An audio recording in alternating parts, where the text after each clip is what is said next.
how does somebody know that they're on the right program? Yeah, that's the problem. They don't really know. Yeah, you don't know what you don't know. And that's one of the big problems is people are signing up for the wrong program. For disability, if you're 62 years old, one of the options is to file what's called a RIB-DIB. RIB is retirement insurance benefits and DIB is disability insurance benefits. So a RIB-DIB at the same time. And you're like, I didn't know I could get retirement and disability at the same time. Well, you can't straight retirement, but you can file for both at the same time. And what people do is, because you know more than anybody, to get your claim approved. When I was taking disability claims, I used to tell people, everybody used to tell people that you'll get your initial decision in about 3 to 6 months. Now you'll get your initial decision maybe in 6 or 9 months. And people just can't wait that long, to get their benefits started. So what an option you can do is if you're 62 years old, go ahead and file for your retirement benefits, get those benefits started, get a check coming in while you're waiting the 6, 9 months or 2 years if you're talking about an administrative law judge. And, while you're waiting for that money to come in, you can pay your bills and pay your rent and all that stuff. One of the issues on that, it really depends on when they determine your onset date. If you have been taking early retirement, it might offset your monthly benefit a little bit based on 1 or 2 or 3 or 6 months, whatever you're receiving retirement benefits. But that's if they don't go back. So a little bit confusing calculation. That's a good point. I wanted to check with you on this. If somebody applies for their early Social Security retirement and also Social Security disability, but they don't get their Social Security disability approved, what happens? Then their regular retirement benefits will continue, and unless they do something different.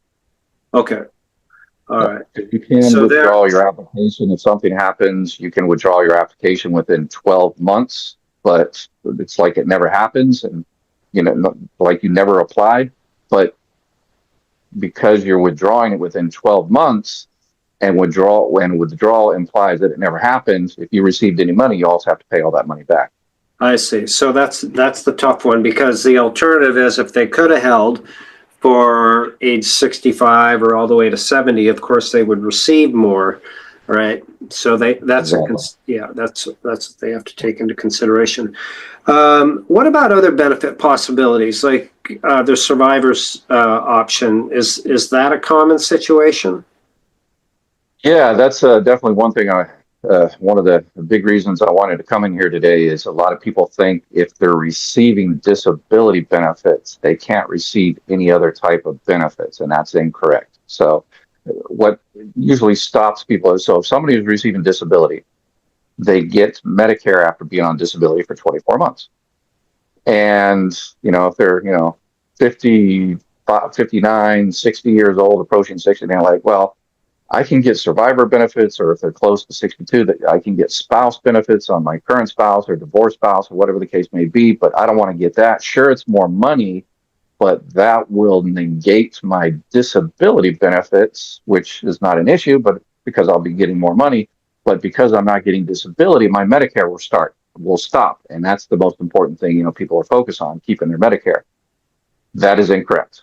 You can receive disability benefits and survivor benefits. You can receive disability and spouse benefits. You can receive disability benefits and independently entitled divorced spouse benefits or divorced spouse benefits.